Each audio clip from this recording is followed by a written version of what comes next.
Welcome back, Dribbling Around, Episode 2. Jayden Becker, Connor Glunt, Dane Richardson. Happy to be back. Love the support from the first episode. Make sure you follow us on social media. Subscribe to the YouTube channel. Follow us on Instagram and Twitter. Again, we love the support. Gentlemen, huge news in the NBA. NBA Players Association, NBA Board of Governors approving Adam Silver's new 22-team plan. Credit to him and the rest of his staff for creating that. Awesome look for the NBA. They're going to probably be one of the first leagues to come back along with the NHL. So the plan goes like this: 22 teams to go along with the 16 playoff teams and 6 other teams. One team from the East being Washington, and the 5 other teams from the West are Portland, New Orleans, San Antonio, Sacramento, and Phoenix. Here's the deal. There could be a tiebreaker between the 8 and 9 seed. The 9 seed does have to be within 4 games of the 8 seed. Unlikely to happen in the East, likely to happen in the West. Then the tiebreaker would go like this. The 9 seed would have to beat the 8 seed twice in a row, while the 8 seed would only have to beat the 9 seed once. There could be Memphis, Portland, New Orleans. So my question for you guys, do you like the new plan? It seems valid to me. Yeah, I think it's a solid plan. And just even the fact that the NBA was able to get it done, we've seen a lot of other leagues have a tough time, especially the MLB, to even decide what they're going to do going forward. So for there to be a 29 out of 30 vote, with only Portland surprisingly being the only team voting no against this plan. Really? Yes, it was Portland that came out with that. Being the only one to say no to this plan, 29 out of 30 is still a really good percentage. And especially for all the teams that aren't even close to the playoffs to say yes, it's a good thing for them to say, hey, our season's over. Let's keep everyone healthy and safe for the time being. Yeah, it's a great thing for the league. I think Sham said yesterday that we're getting like 2 to 3 preseason games in addition to the 8 regular season games before the playoffs. So we're not just getting meaningful basketball, but we're kind of getting warmed up with the players too. So we're giving all the teams a fair chance that deserved a fair chance, and we're just getting ready to go back to our season. It's great. Exactly, Connor. You mentioned the 8 regular season games. I think that's great for the players to kind of get their legs under them. And Portland was the one team to vote. I would think it would be the New York Knicks with James Dolan and all that. That was the big prediction, because when it came out, 29 out of 30. Oh, James Dolan. It had to be Joe. Exactly. Portland. Exactly. Now, I mentioned the tiebreaker likely to happen in the West, and the teams will likely keep around what their seed was, the teams 1 through 8. But the tiebreaker in the West, who do you want to see have a tiebreaker in the West? We could have Phoenix and Sacramento, San Antonio. Unlikely to really be in that tiebreaker. You never know. But New Orleans, Portland, Memphis, who do you want to see in that tiebreaker? There's a lot of studs on those 3 teams. Yeah, I would love to see Memphis go for a little bit of a run, especially with Ja Morant leading the helm there, really proving his own as the Rookie of the Year. At least I'm going to talk about that later. That's who I think it is. And if he can prove it here and push himself into the playoffs, especially in that time where it was sort of a balancing act, barely could stay over 500, had that tough stretch towards the end going against all those LA teams. So if you could really make that push here, especially against a strong Portland team or even hyped up New Orleans team, we could see Ja Morant really make that big push. Connor, who do you want to see? I think the best storyline might be Ja Morant versus Zion Williamson in that tiebreaker, just because you have the 1 and 2. But I think I could see Portland or somehow climbing into that 8 seed, or whether it's New Orleans just getting that 8-9 tiebreaker. But don't sleep on Sacramento. They were starting to get hot right before quarantine started, and they kind of had their run stopped. So I could easily see Sacramento making that run and just kind of surprising everyone, taking Dane and Zion out of that playoff picture. You never know, especially with this whole hiatus, a lot of time off. Who could play better right off the start? It's almost like a new season, but it's not. And you mentioned Ja Morant, Zion Williamson. I'm a Lakers fan, so you assume we're going to get the 1 seed. Obviously, I'm a Lakers fan. You guys already knew that. Why am I saying that? But I assume they're going to get the 1 seed. I'd rather have them play Memphis because I think Portland's getting Zach Collins back, if I'm correct. Dame's Nurkic healthy. should be soon, right? CJ's healthy. Nurkic. Portland I think we'd beat them. The Lakers would beat them. But it seems like a very tough first-round matchup, whereas if they played them at the end of the season, toward the end of the regular season where it was supposed to happen, then I think it would be a much easier matchup because of the injuries. New Orleans, I mean, I think they're a little young to be – I mean, I think they could maybe steal a game or two, actually, against the Lakers in a series because of how long the layoff has been. But I don't think they have enough experience yet. But that would be a great test for Brandon Ingram. Lonzo Ball, who has been playing a lot better toward the end of the season lately. And, of course, Zion Williamson. Now, the next question I have, what happens if a player gets the virus? I mean, there's a huge chance of that. It could be someone on team personnel. It could be a player. Like, what do you do? I think we have to do the same thing that happened whenever a player first got the virus. In the regular season, it's over. We can't risk anyone spreading it, whether it's player or personnel. It's the risk going into Disney World whenever you start this plan, whenever you throw this plan even on the table, that if this happens again and say Rudy Gobert touches all the mics again, we can't go back to basketball. Like, we have to take a break until probably a vaccine or just it really dies down. So they're running a risk right now where it's not completely out of here. Like, I know most counties in New York and PA are kind of moving into that yellow or green, whatever, just slightly reopening phase. So that's just kind of regional knowledge, but this is still not prominent as prominent, but it's still there. So we're running a risk playing basketball, and obviously this is the big risk you're taking. So They're kind of 100% right. If the virus pops up again, it's start from square one and see where it leads. The NBA season might not end from that point there on. But you got to realize that we're nowhere close to where we were then than where we are now. You know, with the coronavirus being at its beginning, pretty much with the NBA ending, really what started the first domino that really fell to lead to all of this was that big NBA game with Rudy Gobert and, as you know, the Thunder, Connor being all stuck up in there. So now with it really all being past us and hopefully past us, and with it being now the summertime and the coronavirus not being that heat resistant, so anything can happen really from here because we really don't know. But if someone does get it, I think it's the end for the NBA in this season, and we just move on to the next season, hope for the best, and look forward towards the NBA draft. I think that's a possibility, but at the same time, it depends on the amount of testing you have. And I think the NBA, I believe their players are going to be tested every single day. And if you can isolate those players and see which players test negative, maybe you could keep going. I'm not sure. As long as one player immediately gets it, you immediately isolate him, you get him out of the situation, you get him away from team personnel, you get him away from other teams. So I think there's a chance of that, and I'm going to be almost 99% sure that Adam Silver and his staff are prepared for a situation such as this. What happens if a player gets the virus? Because you can't tell me. I would think it's more likely than not. I would, because there's so many players, there's so many team personnel, they're taking some family with them. So I would say it's more likely than not.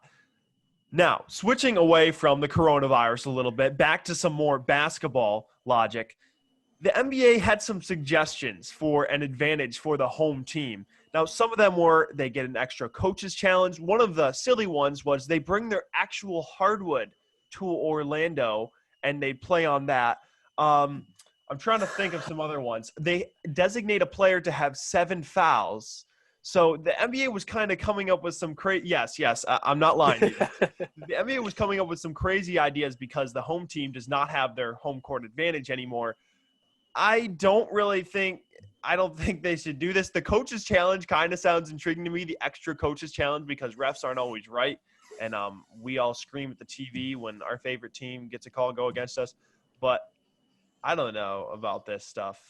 I like the hardwood one. I think that one's a good one. Man. I think that one's good. It is a little gimmicky, but if you're the Celtics, right, and you play on a very specific court, you know, and it's a classic.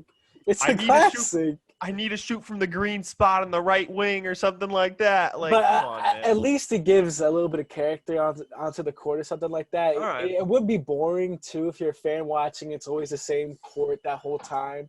The regular layout. I guess, we do it all the time, especially if it's, the March Madness and it's on the same court, but that's traditional for us.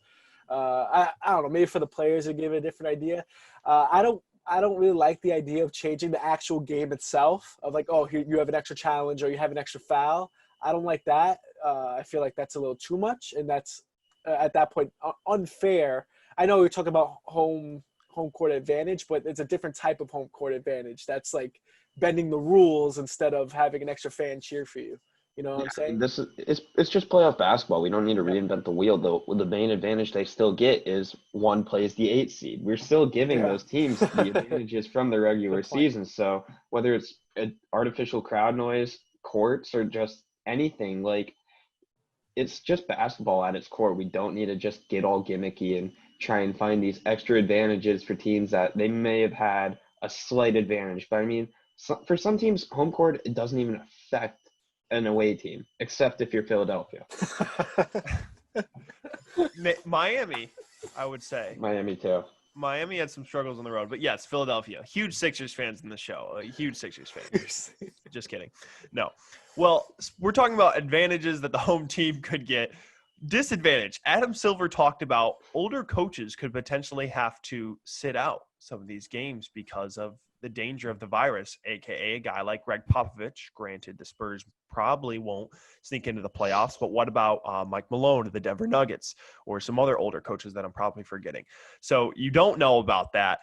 We're probably done talking about the new plan. Hopefully there's more information next week that we can talk about, or some matchup that we'll know about, maybe some news, injuries, who's coming back, things like that. But we're going to transition to a segment that my friend, guy on the show, Connor Glunt, came up with.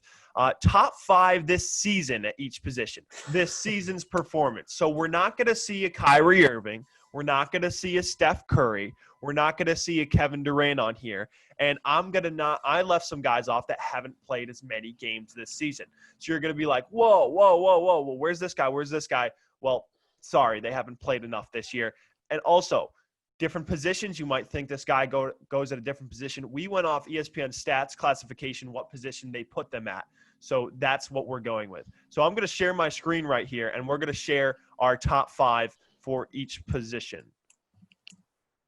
All right, so point guard. Jayden, you want to go first for your point guards?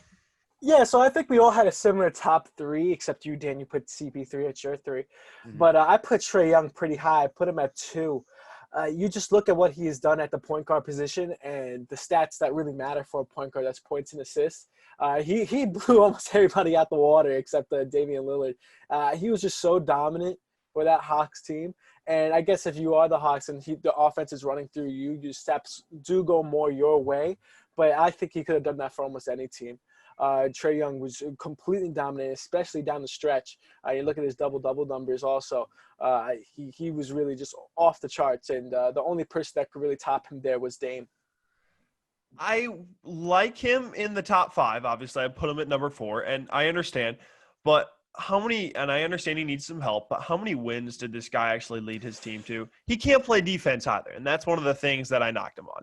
That's why I put CP3 ahead of him, because CP3, I put him at number 3 because he came into a situation where a team, and Connor can speak to this because he's a Thunder fan, that no one thought would make the playoffs at all. They thought they would be near the bottom of the Western Conference. Many people did.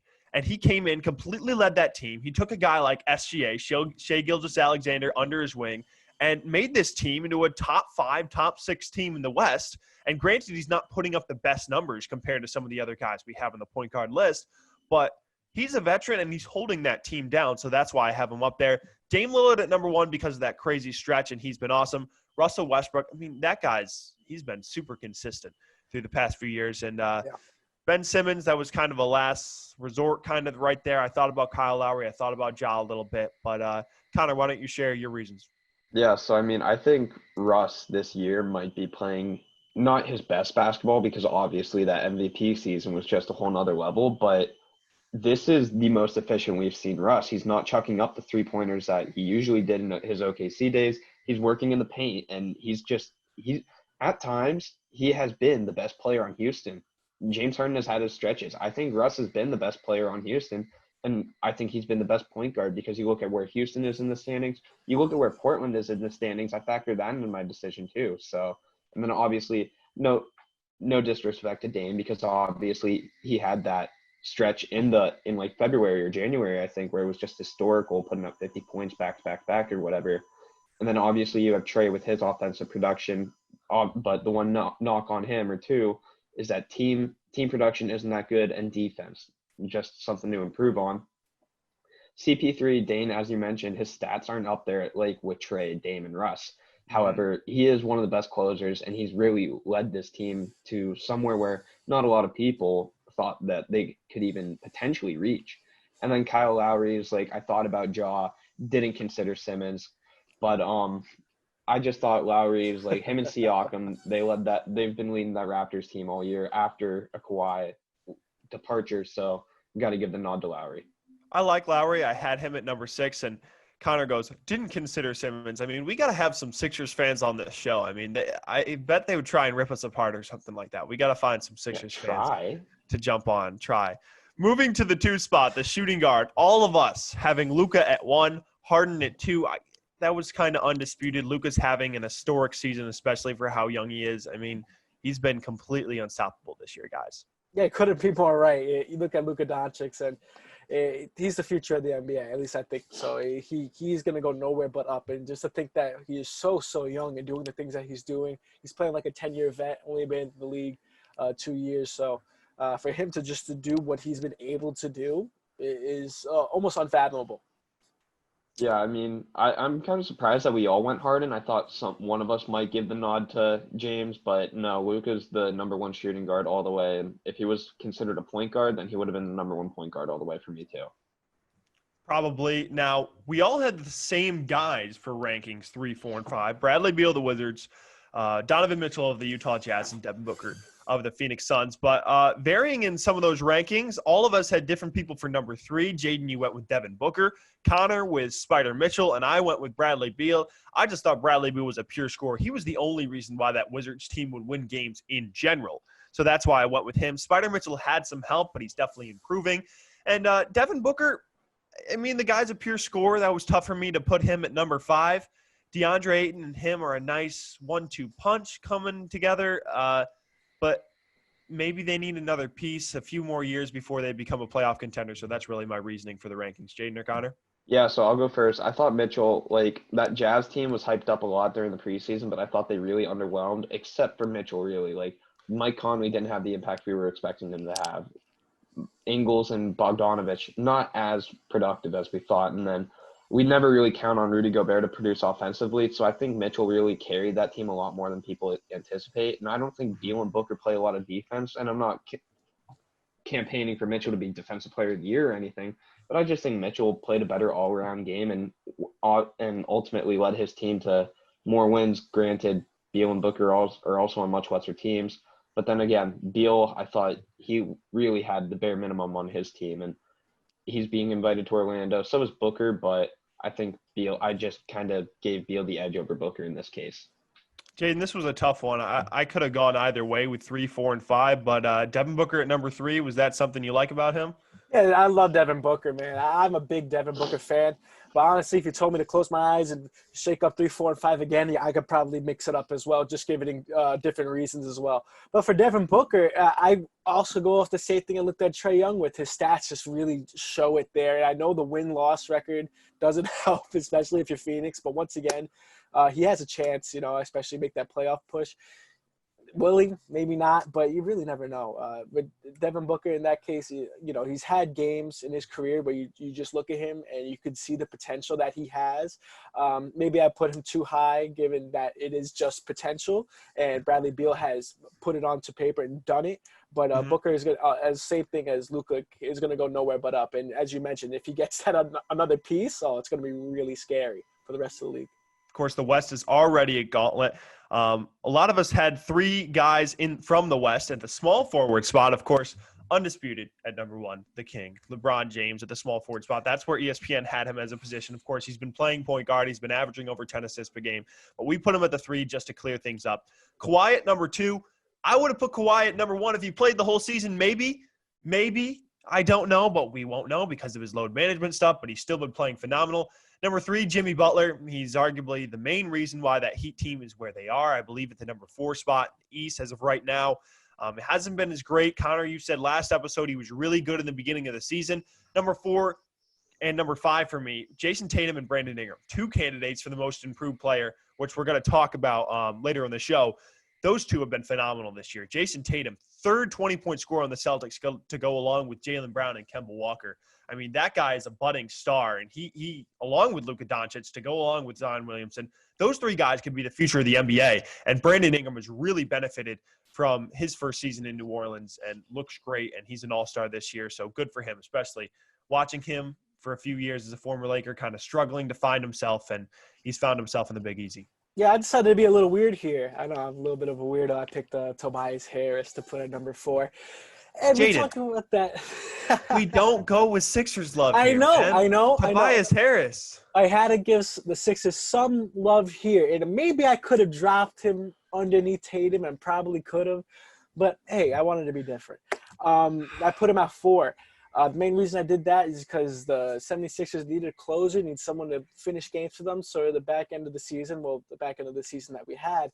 And he was the closest thing that the 76ers had to a closer. And he put up the points there, especially when Joel Embiid wasn't there because of injury, just because he needed to step up. And he did step up. Ingram, he had an amazing season, an all-star, and really put it into his own. I put him right at 6, maybe at T5, tied at 5 with Tatum. But Harris, you got to show respect where respect is due. And the Harris did great with the 76ers, especially at home. Connor? No. It's Tatum Ingram all the way. Tatum and Ingram are both all-stars. I mean, Tatum was going on a not historic, but I mean, an eye-opening stretch once Kemba went out and really took over for that Celtics team as the primary ball handler and scorer. And then Ingram, obviously, he's a candidate for most improved. He was an all-star. I just don't see how you could rank Harris over those two guys at that position. Tough right there. Jayden was the last one to put in his picks, so maybe he just wanted to be different. If he put in his picks originally, he might have gone with Connor and I, who had the identical rankings for the 3 spot. Switching to the 4 spot, obviously 1-2 punch. We're not going to even explain this one. Giannis, then Anthony Davis. Giannis, obviously, top 2 are arguably the MVP this year, and Anthony Davis having an historic first year with the LA Lakers. Connor and I went with Pascal Siakam at the 3. Now, Connor, you did not go with Sabonis in your rankings. Jayden, you put him at number 3. I put him at number 4. He's a double-double machine, and Oladipo hasn't been what he's been. The Pacers are a top 5 team in the East. Where's Sabonis in your rankings, Connor? Well, you know who's the top 5 team in the West. Gallinari. I knew he was. I knew you were going to put him in. Hey, I mean, we can't sleep on what he's doing. He's played 55, started 55. He's playing over 30 minutes a game. He's his field goal percentage is 43. His 47 from the field.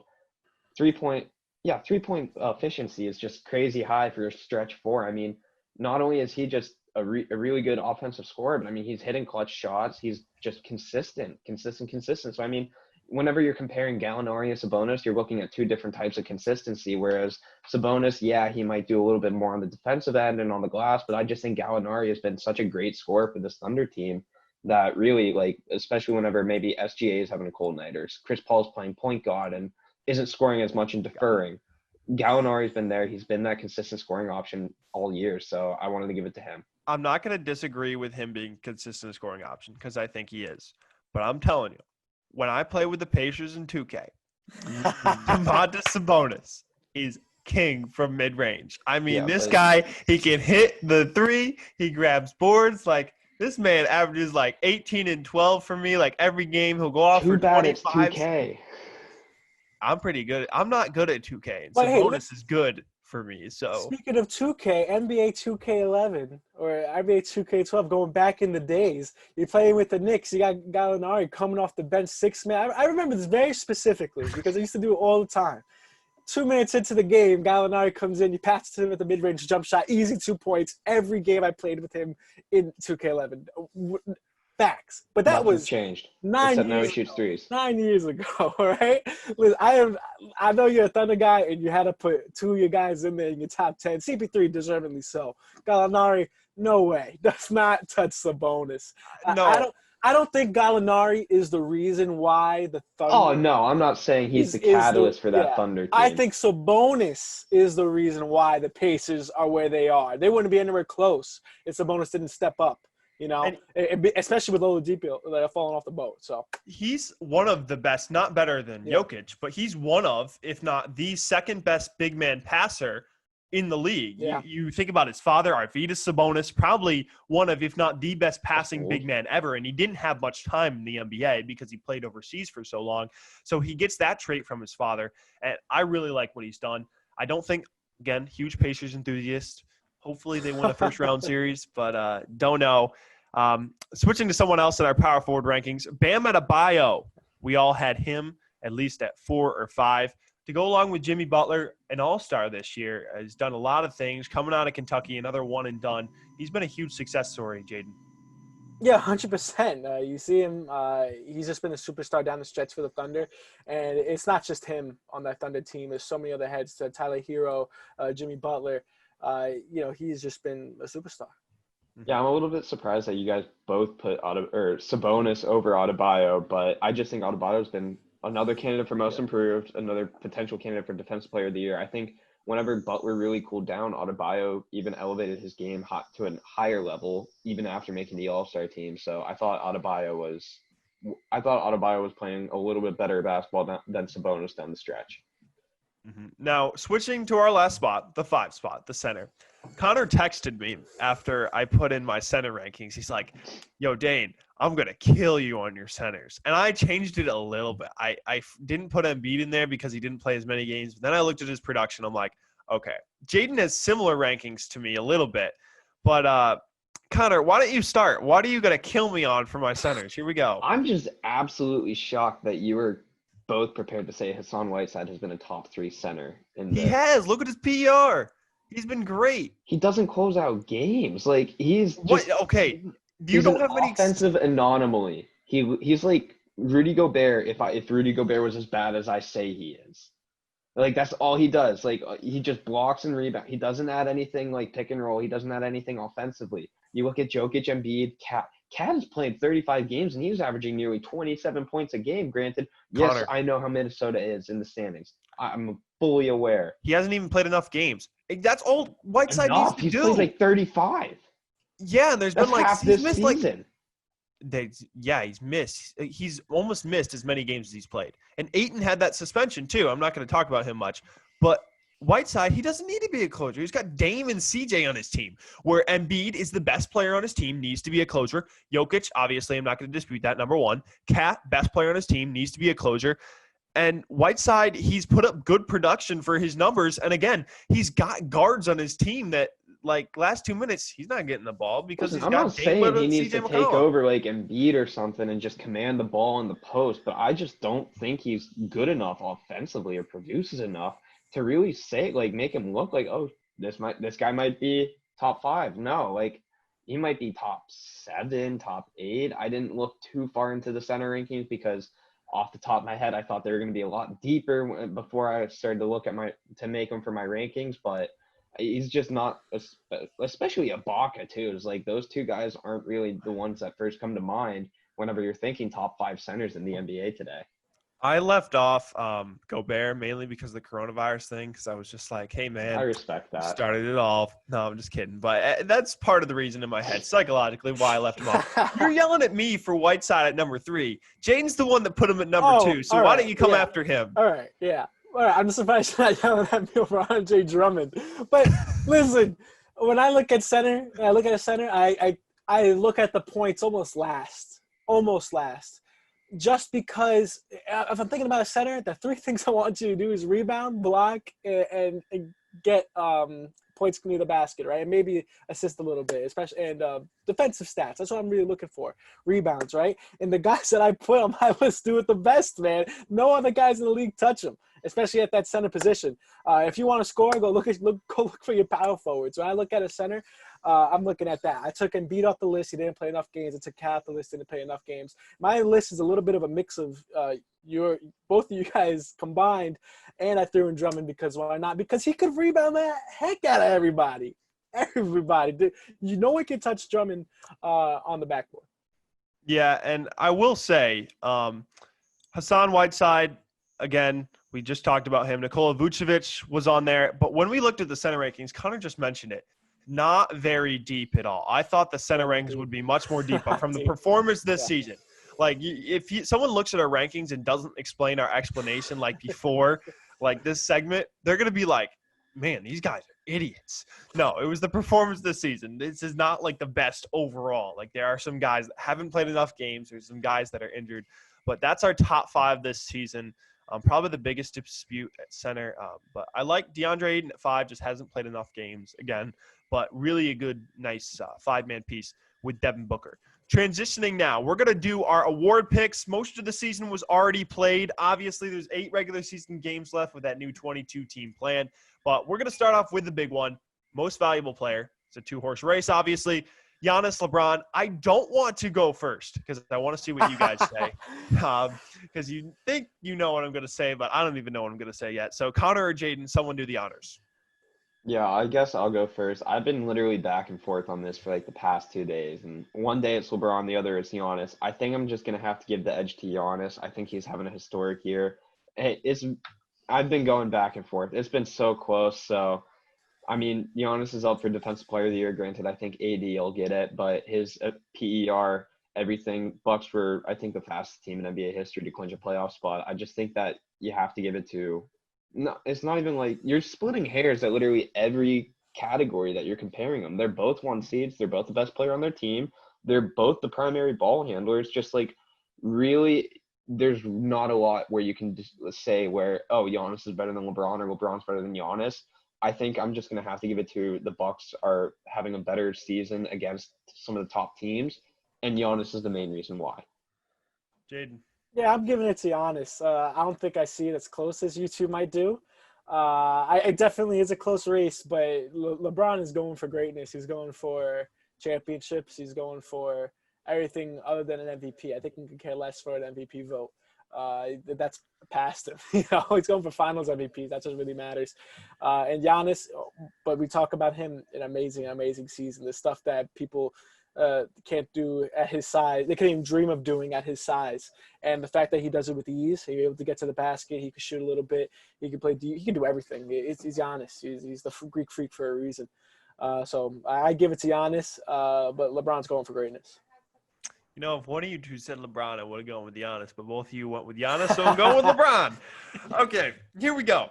So LeBron James, what is LeBron? He's a much better shooter. And he's proven that. Yeah. Giannis did hit 5 threes in the home game where they beat the Lakers, but that was an exception. He's not going to do that every game. That's once in a blue moon.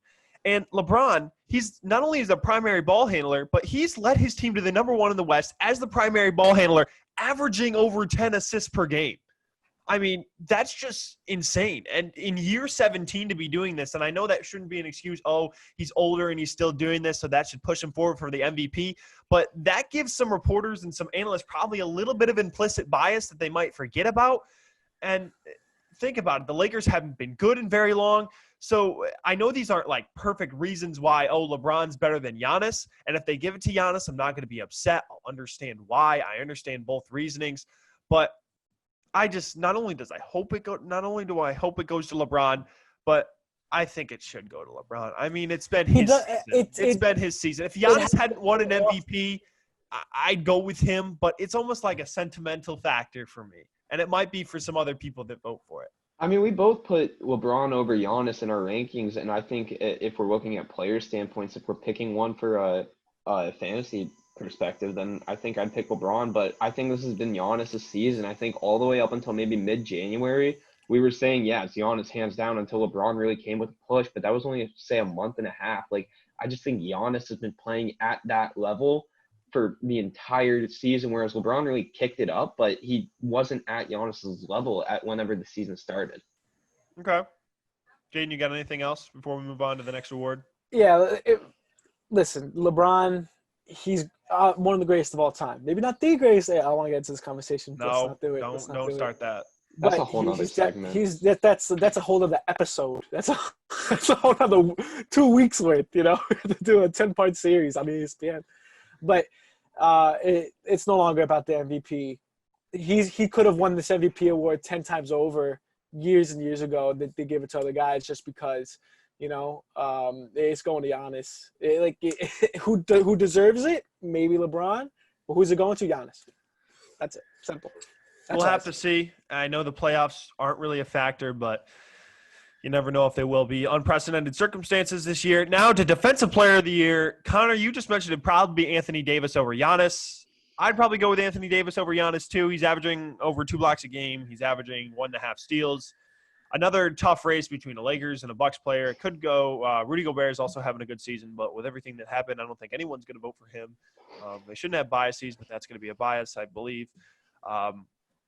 So AD or Giannis, I'm going to go AD by a slight edge. I mean, isn't as hotly debated, but it is a tight race. Yeah, I think Giannis is a slight bit more versatile just because of his athleticism to go along with his length, with reach and wingspan. And I know Giannis has the edge in a couple of advanced stats compared to AD. I just think AD, he's really that sole defensive lockdown player on the Lakers, whereas the Bucks, you have Bledsoe, you have a lot of guys who can contribute defensively, whereas the Lakers can't. AD really is the one lone stalwart on that defense, whereas the Bucks as a team are so much better defensively. So I want to give it to AD here. Yeah, couldn't be more right. Exactly what you said. AD all the way. The Bucks have a lot of guys on their team that help out Giannis, but not to the fault of the Bucks. That's just the way they play ball, and they play ball really well. On the Lakers, it's AD, and if you want to get to the basket, you're gonna have to go through AD. So, the Lakers lead the league in block shots, and they do have JaVale McGee's been a nice rim protector this year for them. Dwight Howard's been a nice rim protector for them to go along with AD. You bring in Avery Bradley to go along with, of course, Anthony Davis, who has arguably been the best defensive player in the league. Those guys on that team, they made the Lakers into one of the better defensive teams in the league. It encourages guys like even LeBron to play harder defense throughout the season. And when they see those guys play defense, it makes everyone play harder on that side of the ball. And, of course, the Lakers are arguably one of, if not the best team in transition. Of course, defense leads to offense. We love those lobs to LeBron James in transition that have lasted ever since his career started. Switching now to Sixth Man of the Year. This one's a little tough for me. Connor, you're going to like my pick. I'm going Dennis Schroeder. I mean, you can do so much with your starting lineup. And the Thunder starting lineup, again, underrated. But they've done a lot this year. But everyone needs to have a bench. And he's been that sole guy that comes off the bench and gives you 18, 20, 22, sometimes even 25 points a game. And great in the pick and roll. Good jump shot. Okay defender, I would say. But just an overall talented player. It usually goes Lou Williams and Montrezl Harrell are in contention, but the Clippers, they just do so much, especially with their starting lineup, and Lou Williams has won enough. I feel like – No, man. I think this is the year for them to win it, especially with this Lou Williams and Montrezl Harrell. Either of them can get it, especially with Mr. Load Management. You need someone to come up and step up and fill in that role of, all right, our big main guy is not playing – because he needs to rest up for the playoffs. We need to work off our bench. And who better than Lou Williams and Montrezl Harrell? I think if any year, this is the year that Sixth Man goes to him. Listen, Dennis Schroeder has become way more efficient from three-pointer. He's like, not to mention, their starting lineup already has 2 point guards as it is. Then you throw Schroeder on the court. They make it work with 3 point guards, and it's not just everyone's passing. No, he's scoring, he's driving. Everyone eats in that offense, but Schroeder comes off the bench and gives that extra energy, gives that extra life. Like, each point guard brings something a little bit different. Schroeder is that scoring burst for the Thunder that, and again, I just think you have to give, like, any Thunder player almost a little bit of, like, well, no one really considered them to be here. Like, ESPN, Stat Central, whatever, gave them, my favorite metric this year is that they had a 0.2% chance to make the playoffs at the beginning of the year. And now we're talking about them as the 5 seed. Dennis Schroeder as sixth man. We got potentially Billy Donovan as coach of the year. We've got Chris Paul in point guard. Right? Like, this is great to hear. So it's like, obviously, I have to go Schroeder. Yeah, I mean, Connor and I are really milking this story that the Thunder were supposed to suck, and that's why we're so good. They're so good now. We should give them awards. But no, I just think Dennis Schroeder has done a fantastic job. Lou Williams and Montrezl Harrell, they work off each other. So Dennis Schroeder, what other guy off the bench to the Thunder? Dennis Schroeder really kind of runs that show in the second team, where Lou Williams and Montrezl Harrell, they have each other. So they both come off the bench, and it's kind of that pick and roll combination where Schroeder comes off the bench and he'll run it with any big guy. Like Lou Williams, Montrezl Harrell is a great pick and roll combination.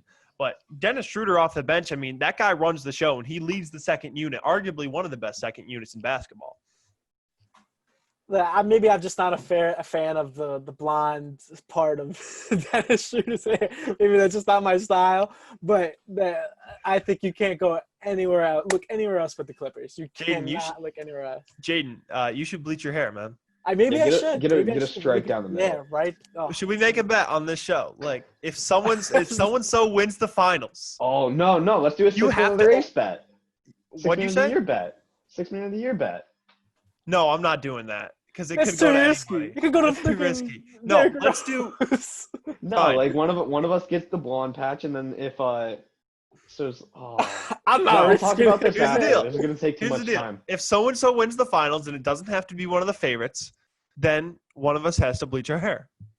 I'm not bleaching my hair. I'm not bleaching my hair. Okay, I'm give me a getting team, haircut tomorrow. and I'm not okay, ruining I it will. Immediately after I You get will? cut for the first Give me time a in, like, 4 team. months. If they win the finals, I will bleach my hair. The Heat? No, give me a team that's not Oh. the Lakers, Bucks, or Clippers, or Boston. Houston. Okay, if the Rockets win the finals, I will bleach my hair. You heard it here first. If they Deal. win, Yes, if the Rockets win the whole thing, I will bleach my hair. I just found my new favorite team. All right, Okay. if this happens though, we're doing it once we get back to campus because we're not doing this where you can just go hide in quarantine either. Like, no, you're going on ICTV and with that bleach hair too. All You right. see that's why I can't. There's no way. There's no shot. You'll never catch me. You'll never. All right. catch me. All right, I guess we'll find out. We still have some awards to get through. Coach of the year, we got to start moving a little faster. Connor, you mentioned Billy Donovan. Jayden, who's your coach of the year? I'm gonna go Nick Nurse. I think he deserves it more than anybody else. The fact that you lose Kawhi, right? And he's like, oh, what are the Raptors going to do here? And now they're still in playoff contention, and they still a force in the East. I know the East isn't as strong, and Billy Donovan, 100%, no one thought of them being there. But I don't think a lot of other people thought the Raptors were going to be there as well, especially in the East. They might have just fallen off the face of the earth after Kawhi left. And for Nick Nurse to keep that team together after all that, I think it's a no-brainer. Coach of the year for me, Mike Budenholzer for the Bucks. I mean, they made it to the fastest team to make, I believe, to get a playoff spot in the history of the NBA. I could be wrong with that stat, but fantastic season. A lot of choices there. So we'll have to see. 2 more awards we have. Rookie of the year, does everyone have Ja Morant? Yeah, it's John Morant Yeah. all the way. Okay. All the way. Ja Morant. Now, the No last one close. Next Yeah. award. If Zion played more, then I would give it to him, but obviously not enough games. Most improved player, this one's a highly disputed one. You got Tatum, you got Siakam, you got Ingram, you could go with Luka, you could go with Bam Adebayo. Really tough for me. I'm going to go with Siakam just because, Jayden, you mentioned it. Kawhi's gone. He was the guy. And then all of a sudden, Siakam is the guy this year, almost putting up insane numbers. Tatum, if you guys go with Jason Tatum or Brandon Ingram or even Luka, I'm not even going to be mad because I totally see the case for them as well.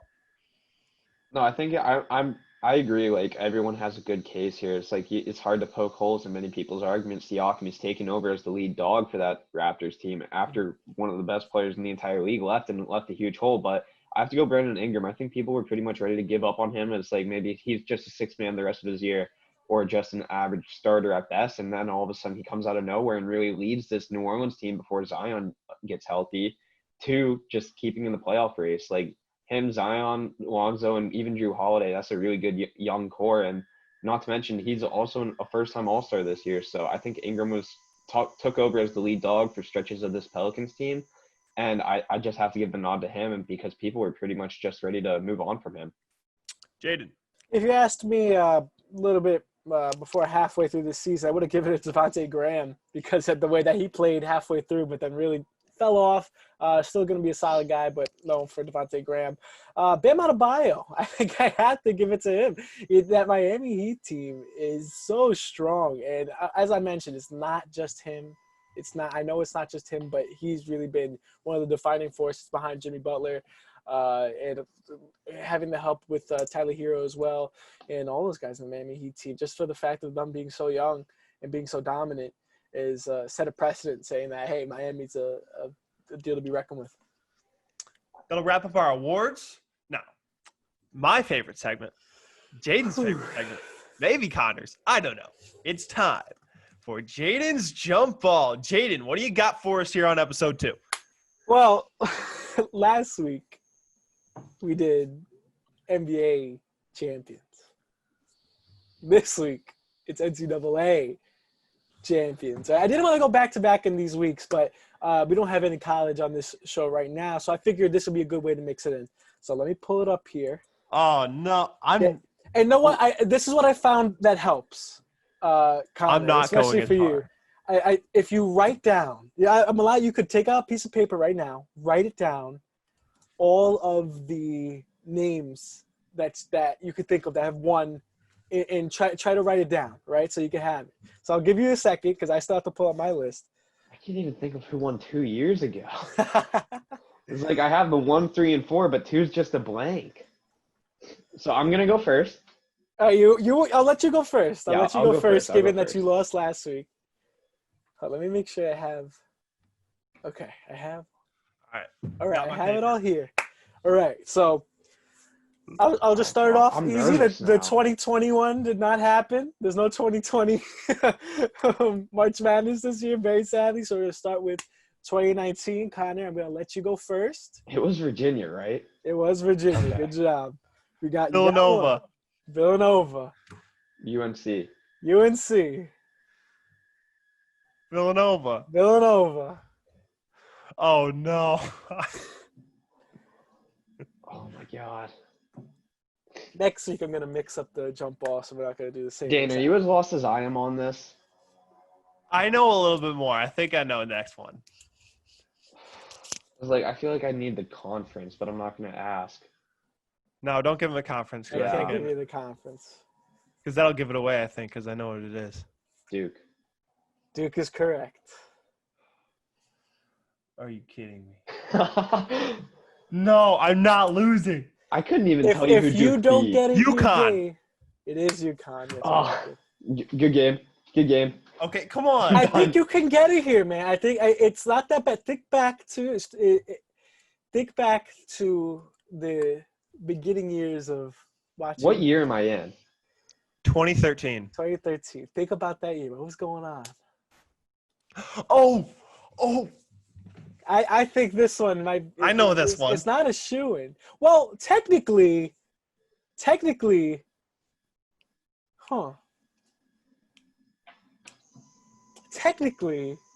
I don't know what I should do here. No, it's. What do you mean? No vacated. Count it. So I don't know if that's a big hint. You know what I'm talking about. That means I know it. Oh, wait a minute. Oh, all right. Yeah, Louisville. Okay. Yeah, I gave you one. Okay. All right, that was a gimme. Yeah, I gave him that. Kentucky. Yep. AD. Yeah. Okay. 2011, right? Yeah. Is this the Kemba year? UConn? Yes. Oh, this was the half-court shot by Gordon Hayward, so Duke won. Yes. Damn. Okay. Butler losing it 2 years in a row. I want to say North Carolina. Is that your final answer? Yeah. Incorrect. Dane, can you steal it? It's not UNC. I would have guessed that. Oh my Wait. What did I say? What were you? You said UNC. I said North Carolina. After Duke. After Butler. Oh, yes, you're right. Yeah. What? Whoa. Oh, I got my list messed up. Oh, my goodness. God. Yeah, I just assumed Connor would get it wrong. That's the thing. Okay. Wow. I mean, I assumed too, so don't after worry about UNC, it. After UNC. Yeah. I did a movie trailer on this for field production, and I think this was the year. Derrick Rose lost to Kansas. 2008 Kansas? Yeah, I'm going Kansas. Correct. I know this one for no reason, but it's Florida. Then Yes. it's Florida again. Yes, Billy Donovan.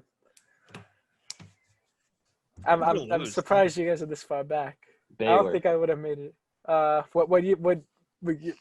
I think I'm in 05, right? I think I'm the odd years. You're in 05, yes. Baylor? Final answer? Yeah. Incorrect. North Carolina. North Carolina. Why did I think Baylor? Connecticut. Connecticut. Syracuse. Syracuse. Oh, you got that one. Whoa. Yeah. Well, excuse me.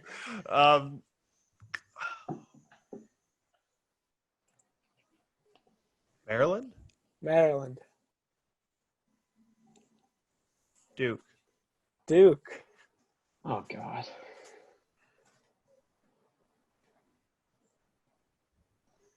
UConn. Was it UConn? Incorrect. Okay. There we go. What was Michigan it? State. Tom Izzo beating Tom Izzo. Florida with Billy Donovan as That the was head coach. tough.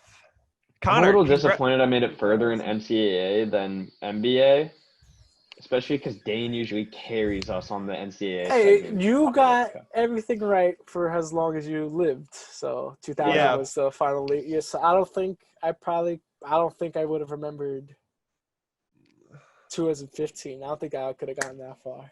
I'm really bad. I'm really 2003, man. That was so good. Oh, I'm yeah, like, that's I'm you, waiting to you get there. know. I'm like, okay, Syracuse. Boom. That's you. Doesn't give me. All right. So next week, be prepared for something a little different on jump ball. It's not going to be let me give a good hit. It's not going to be winner loser related. It's going to be more personality related, if that makes sense. So be prepared. Be prepared. Okay. So this favors him because I'm like it won't be a lot to do with it. Nothing at all to do with stats or winning or losing. Anything that goes on in the record books. So all right. Stay Yeah. ready. Tune in next week. Yeah, episode 3. Big jump ball coming from Jayden. We're going to talk more about college. So the whole situation with Zion Williamson and Duke. A judge said he may have to testify in front of a court of law. No one wants to commit perjury, obviously.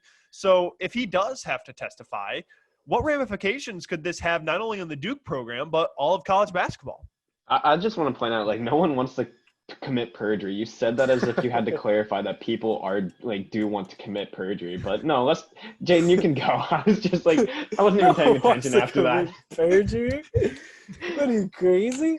Hey, I think if this happened more during his time in college, it would have made more of a hoopla, but now that it's past that and the G League is going to be a thing, and this could be actually very helpful for NCAA. Yeah, there's too much going on. No one cares about this right now. There's a global pandemic. There's a global pandemic. There's just so much going on, not just in this country, but all over the place. Like the least of our worries is whether or not Zion goes to court. So. No, but listen, if he does have to tell the truth, like the legal benefits you receive, Duke could get in some serious trouble. And we've never seen like Coach K or that type of program who's been at the top echelon of college basketball. We've never seen them getting like this huge trouble. So that's why I'm saying like it could be a long way away before this actually happens. And we just saw Oklahoma State get banned for a year. So you never know. I don't know about you guys, but a part of this just kind of annoys me because like I feel like we all know that these top programs, especially Duke, does all this type of things, but like in my opinion, like yes, Duke may have gotten caught, but if you're pretty much going to audit them, I feel like you have to audit everyone, So it's like you can't. Everyone almost assumes that these players get illegal benefits. So I mean, what's one way? It's just like then you're kind of promoting like you have to be sneaky about it. It's just like either get done with it or just embrace it, in my opinion. Mm-hmm. It's a tough subject. We'll find out in the future. Other college basketball news, Syracuse basketball. 2 recruits, 2 days. Frank Anselm adding to their 2020 class of Kadari Richmond and Woody Newton. Then the next day, top 50 recruit, stretch 4, Benny Williams. Great pickup for the Orange. Other news in the ACC, Amir Sims, Clemson's top center, is returning. That moves them up a few spots in the power ranking, so that's a big return, obviously. I believe it's in August now, the NBA players that have entered the draft, they now have more time to withdraw their name, which is a good decision. Now, we're going to switch to the current issue that's capturing our nation, and we're going to relate it to some basketball things. Georgia Tech and Gonzaga canceled most of their athletics for this year's election day on November 3rd to encourage athletes to go out and vote. I personally think this is a fantastic move. What do you guys think of this? Yeah, I think that's a genius idea. Not only does it encourage athletes to go and vote, but encourage everybody else. And it just go out and vote. Go out and vote, go out and vote, go out and vote. You're not allowed to have an opinion if you don't vote. So go out and vote. Yeah, not now more than any time ever before. Your vote matters. Every voice counts. Get your opinion heard. Make it heard on the ballots. Go out and vote. Mm-hmm. And, of course, many basketball players are using their platform, using their voice to inspire others in their community. Big Ten Commissioner Kevin Warren, and a good move, forming an anti-racism coalition for the conference. We saw former Harvard forward, now recent Harvard graduate, now grad transfer to Ohio State, Seth Towns, was detained for protesting. Obviously, he's now out of custody. That was a few weeks ago. But another one of those college basketball players to go along with LeBron James, some others, using their voices to inspire their community and really sharing their opinion to try and bring the world, not just their community together, but the whole world together. And I think this is a great job by all those athletes. Now, asking these athletes, what kind of impact are they having on this current issue right now? How are some of these athletes really being successful in using their platform to reach people?